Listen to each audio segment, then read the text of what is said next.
Assalamualaikum warahmatullahi wabarakatuh. Perkenalkan, nama saya Aiska Dwi Adistia dari Prodi Pendidikan IPA. Di sini saya akan mempresentasikan mengenai etika berkomunikasi. Materi yang akan saya bahas yaitu pengertian etika berkomunikasi, pengertian etika berkomunikasi dengan orang tua, ciri-ciri etika berkomunikasi dengan orang tua, pengertian etika berbahasa dengan guru, pengertian etika berbahasa dengan sesama, ciri-ciri etika berbahasa dengan sesama, dampak dari tidak menerapkan etika berkomunikasi, kesimpulan, dan yang terakhir ada daftar isi. Selanjutnya, materi yang dibahas yang pertama yaitu pengertian etika berkomunikasi. Etika berkomunikasi adalah cara seseorang menggunakan bahasa dengan sopan, santun, dan penuh penghargaan terhadap lawan bicara. Etika ini mencerminkan kepribadian, karakter, dan nilai moral seseorang dalam berinteraksi. Dalam kehidupan sehari-hari, etika berbahasa sangat penting, terutama berkomunikasi dengan orang tua, guru, dan sesama. Karena masing-masing memiliki posisi sosial dan hubungan emosional yang berbeda.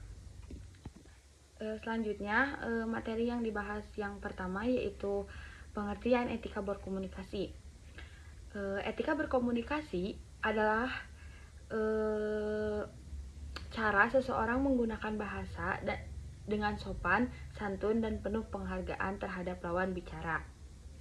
Etika ini mencerminkan kepribadian, karakter, dan nilai moral seseorang dalam berinteraksi. Dalam kehidupan sehari-hari, etika berbahasa sangat penting, terutama berkomunikasi dengan orang tua, guru, dan sesama. Karena masing-masing memiliki posisi sosial dan hubungan emosional yang berbeda. Selanjutnya, pengertian etika berbahasa dengan orang tua. Berkomunikasi dengan orang tua dilakukan dengan penuh rasa hormat, kesopanan, dan kasih sayang. Sikap hormat dalam berbahasa mencerminkan rasa bakti kita kepada orang tua dan menjaga keharmonisan dalam keluarga. Ciri-ciri komunikasi beretika dengan orang tua antara lain: 1. Menggunakan bahasa yang lemah lembut, tidak meninggikan suara. Yang kedua, menyapa dengan panggilan hormat seperti ayah, ibu, bapak, mama, papa, sesuai dengan kebiasaan keluarga masing-masing. Yang ketiga, ada mendengarkan dengan rasa sabar tanpa memotong pembicaraan orang tua. Yang keempat, menghindari kata-kata kasar, menyindir, serta membantah dengan nada tinggi. Yang kelima, menunjukkan empati terhadap perasaan saat orang tua saat berbicara. Selanjutnya, ada etika berbahasa dengan guru. Guru adalah sosok yang harus dihormati karena perannya sebagai pembimbing dan pendidik. Tidak hanya itu, guru juga sebagai orang tua kedua di lingkungan sekolah. Maka dari itu, kita harus berbahasa yang santun kepada guru, menunjukkan rasa hormat terhadap ilmu dan proses pembelajarannya. Kita juga tidak boleh memotong pembicaraan di saat guru sedang memberikan materi, kecuali guru tersebut memberikan sesi pertanyaan atau sesi untuk menanyakan kepada kita. Nah, selanjutnya etika berkomunikasi dengan guru antara lain: 1. Menggunakan bahasa yang formal, sopan secara lisan maupun tulisan. Yang kedua, menyapa dengan rasa hormat seperti bapak guru, ibu guru. Yang ketiga, tidak memotong pembicaraan ketika sedang menjelaskan. Jadi kita tidak boleh memotong ketika guru sedang menjelaskan sesuatu sebelum guru itu menyuruh kita untuk berbicara. Yang keempat, ada menyampaikan pendapat atau pertanyaan dengan kata-kata yang santun dan tidak menyinggung guru. Yang kelima, menunjukkan sikap sopan tubuh seperti berdiri saat guru datang atau mengucapkan salam sebelum dan sesudah berbicara. Selanjutnya, ada etika berbahasa dengan sesama. Berkomunikasi dengan sesama atau dengan teman sebaya boleh lebih santai atau tidak terlalu formal, karena dengan sesama kita sudah terbiasa berkomunikasi, tetapi harus memperhatikan etikanya juga. Etika berbahasa yang baik antara teman akan memperkuat hubungan pertemanan dan menumbuhkan rasa saling percaya. Nah, di sini ada ciri-ciri berbahasa dengan baik dengan sesama. Yang pertama, menggunakan bahasa yang sopan, tidak menyinggung perasaan teman atau menyindir. Yang kedua, menghindari ejekan, sindiran, atau gosip yang bisa melukai perasaan sesama. Yang ketiga, menyampaikan pendapat dengan cara yang tegas, tetapi tetap menghargai perbedaannya.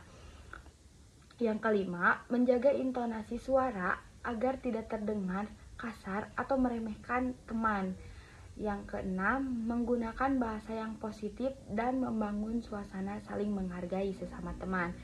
Nah, sesama teman juga kita tidak hanya beretika atau berkomunikasi dengan baik, tetapi dengan teman itu kita harus saling menolong.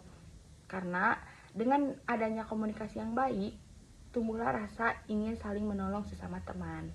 Ini ada dampak tidak menerapkan etika berbahasa dengan guru, orang tua, dan sesama. Yang pertama, jika seorang tidak menerapkan etika komunikasi, dampaknya bisa merugikan, seperti hubungan dengan orang tua menjadi renggang karena ucapan atau menyinggung atau banyak sekali salah paham. Yang kedua, guru merasa tidak dihormati sehingga menurunkan semangat dalam mengajar, dan itu juga membuat kita rugi karena ketika guru sudah tidak ada rasa semangat untuk mengajar, berarti murid kehilangan ilmu dari guru tersebut. Yang ketiga, pertemanan bisa rusak akibat kesalahpahaman atau perkataan yang menyinggung. Ini ada dampak tidak menerapkan etika berbahasa dengan guru, orang tua, dan sesama. Yang pertama, jika seorang tidak menerapkan etika komunikasi, dampaknya bisa merugikan, seperti hubungan dengan orang tua menjadi renggang karena ucapan atau menyinggung atau banyak sekali salah paham.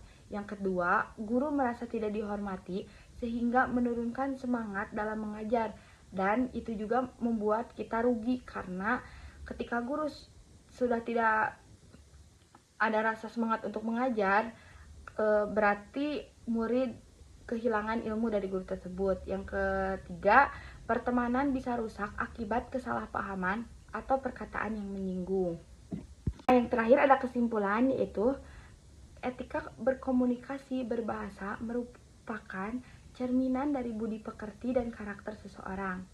Berbahasa dengan sopan, santun, dan penuh hormat terhadap orang tua, guru, dan sesama atau teman merupakan bentuk nyata dari nilai-nilai moral dan budaya Indonesia yang menjunjung tinggi tata krama dalam berbicara.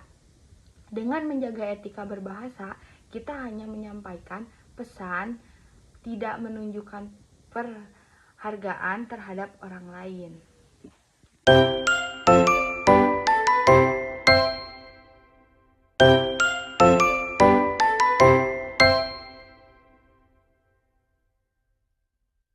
Sekian materi yang saya sampaikan. Mohon maaf bila ada kesalahan atau kekurangan dalam menjelaskannya. Terima kasih. Wassalamualaikum warahmatullahi wabarakatuh.